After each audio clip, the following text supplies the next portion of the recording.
of burn is roughly around 325 centimeters a second.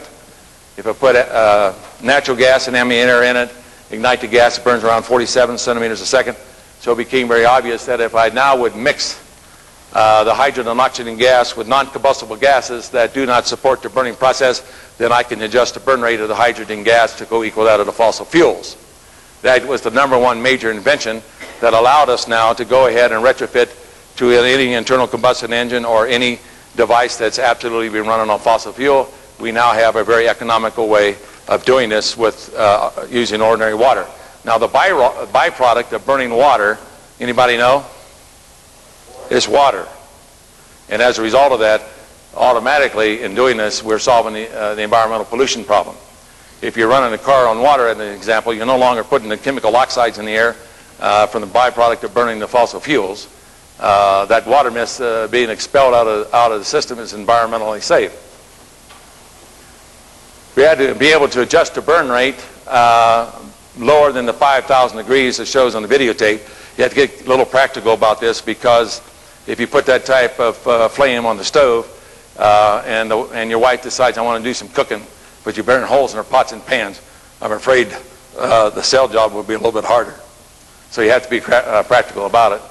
So that learned us the abilities to adjust the burn rate. Now that gave us the abilities to develop the technology of running an internal combustion engine off of water.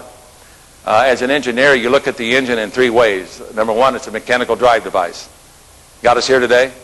Secondly, is it not an air pump? It pumps the air through the engine and out the exhaust. Thirdly, is it not a manufacturer of non-combustible gases? And the answer is yes, because when the ambient air goes through the engine at the low temperature of combustion, it's not going in to the plasma state. And so the non-combustible gases of air has very little effect to the combustion process. It does not alter it in any way. Yet we take the non-combustible gases from air, electronically metered, mix it back into the fuel gases from the water, and therefore you can adjust the burn rate to go equal the fossil fuels. Now, in the law of economics, how much does it cost me for air? Anybody can tell me? It's still free, right? So I still got rain water that's free. I still have ambient air that's free.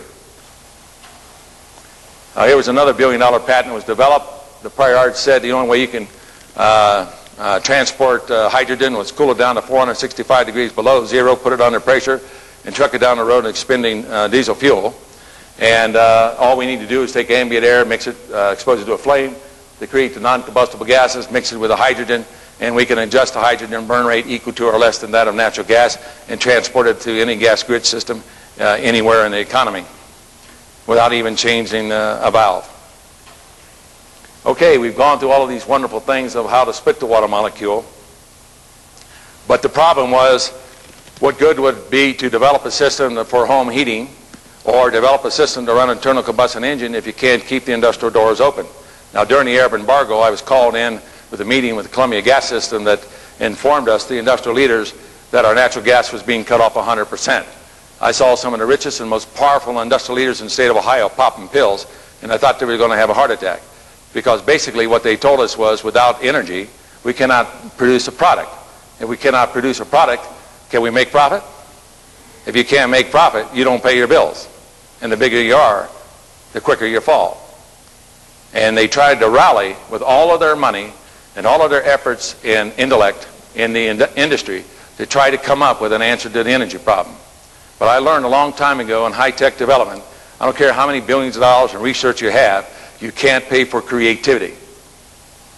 Creativity comes from God, if it's a benefit for mankind, and I just simply ask the prayer to God, if you show me a way, I love my country, it's the greatest country in the world, I'll do anything you want me to do. So I embarked on developing the technology. But during the Arab embargo, we had roughly about 2.5 days of fuel for global defense. Today it's down to a day and a quarter. When it gets down to roughly a day's supply, the Joint Chiefs of Staff will have to make a decision. No more global defense. There are people called war brokers. There are men and women that are highly trained to bring countries into war. Which is the largest and most profitable business in the world? Making and designing war equipment, go out and pay $1 billion for a tank, blow it up, go back next week and get another one, right? So there are people who decide to try to propagate their business and increase their profit ratios by this method.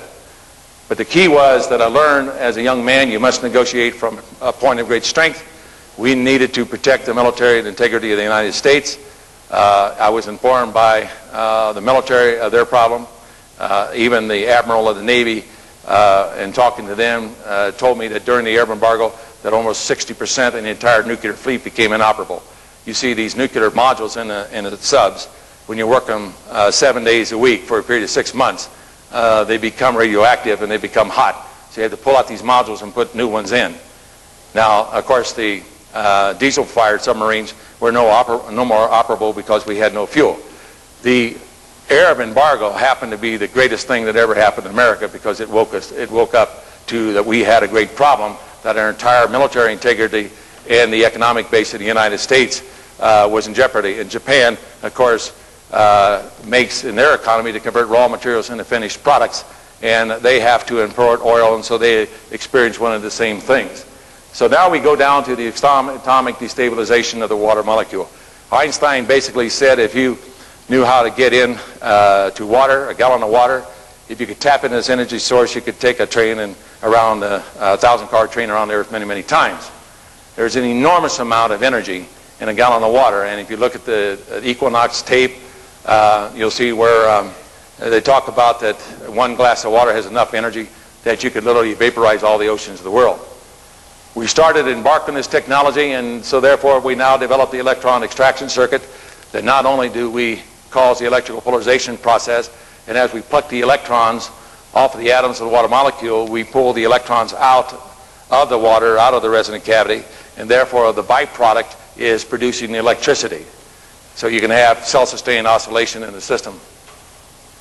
Now it became important that when we started plucking the electrons and we added laser energy, photon energy to it, we're now bringing the atoms to subcritical state, and once we bring it to subcritical state, we ignite the gases and an enormous amount of energy is released. It's called the hydrogen fracturing technology. Now to understand this, we were talking about in the conference about zero-point energy. Now basically the understanding of this is that in law of physics, the atoms reach stable state of equilibrium. The atoms in this podium here is at stable state of equilibrium. It only becomes activated if I take a match and light it and the wood starts to burn to release energy. But under the laws of physics, under stable state of equilibrium, the electron moves, and the spin velocity of the electron moves at a constant velocity. And it maintains at a constant spin velocity. But that is illogical because the electron, number one, has mass. It's 1/18, 40th the size of the nucleus. It exhibits an electrical charge. It exhibits an electromagnetic field. And it moves to an electric static field. And those force factors that are opposing the spinning of the orbital electron says that eventually that electron would simply slow down and attach itself to the outer walls of the nucleus. But it does not. And therefore, it becomes quite obvious that energy must come into the atom to stabilize and maintain the stable state of equilibrium of the atom. Energy must come in to the atom. Now let me kind of illustrate it in this way. The Lord says to me, we have eyes, but we do not see. We have ears, but we do not hear. What caused the formation of the energy of a hurricane or a tornado? And what causes lightning to be formed in a storm cloud? And what the Lord has shown me is this. Pose several questions. How is it that a fetus in a mother's womb can undergo atomic structuring to give us life? The mother doesn't take in enough food nutrients or enough solar energy to create one atomic structure. How is it that you can take a seed of a plant, put it in the ground, and grow a tree 90 foot high? That tree doesn't take in enough nutrients or photon energy from the sun to create one atomic structure. Yet the seed creates atoms, molecules, chemical processes that sustains life. Einstein said if we extend our hands in opposite directions, somewhere along the line our hands would meet. It means that our universe is circular in nature. The red effect in astronomy shows that in fact that our universe is expanding at a fantastic, alarming rate. How is mass being created in our universe? Einstein's equation of energy equals mass times the square of light showed that the potential of the light was greater than that of the third dimension. That energy is coming into our third dimension in order to create and sustain our lives as we know it. became quite obvious then that if we would now take the atom and expose it to opposite electrical stress. Now, in the law of physics and science, we know that energy coming into our universe comes to the atomic structure. Now, we know if we hit the atom physically, you're going to release heat energy, right? Like a hammer hitting a nail. We know that Thomas Edison came along and oscillated the atom by way of current flow, and that was the invention of the light bulb. Gould came along and caused the atom to absorb photon energy and re-radiate it, and that was the invention of the laser device. The precursor to that was the maser, where we had learned that we can cause the atom to absorb electromagnetic energy and re-radiate it, and that was the development of telecommunications. You know, when you're at a soccer game or a football game, and all 80,000 plus people are screaming and hollering that the guy made a goal, and you hear this trumpet, and the guy goes like that in a trumpet, but it's amplified, and you can hear that noise of the trumpet clear across that soccer field when the screaming 80,000 fans screaming and very happy that this guy had made a goal. A trumpet in a sound box is actually an amplifier demonstrating that this energy can be tapped into, and we see it, and it's around us every day. Now, for an example, at a hurricane, when the temperature varies and the heat starts to rise, it starts the vortex. As it starts the vortex, it now draws in the water moisture into the vortexing air. The air, as it's now swirling, is causing electrical charges, both positive and negative, across the outer side of the vortexing air, and those electrical charges causes the water molecule to flex, and that's what fuels the hurricane and a tornado. The reason why you have lightning form at a rain front is because when the hot air and the cold air meets together and it starts to rise, the clouds start to vortexing. They take on opposite electrical charges. It draws the water moisture in between the clouds and flexes the water molecule under particle oscillation as an energy generator by way of electrical stress, and voila, you have lightning. It's all around us. Where is the energy coming through to create the lighting that fuels the hurricane? If you have the abilities to tap into this zero-point energy, or the energy coming into our universe, we have an endless, free way of having energy that can bypass the reliability on fossil fuels.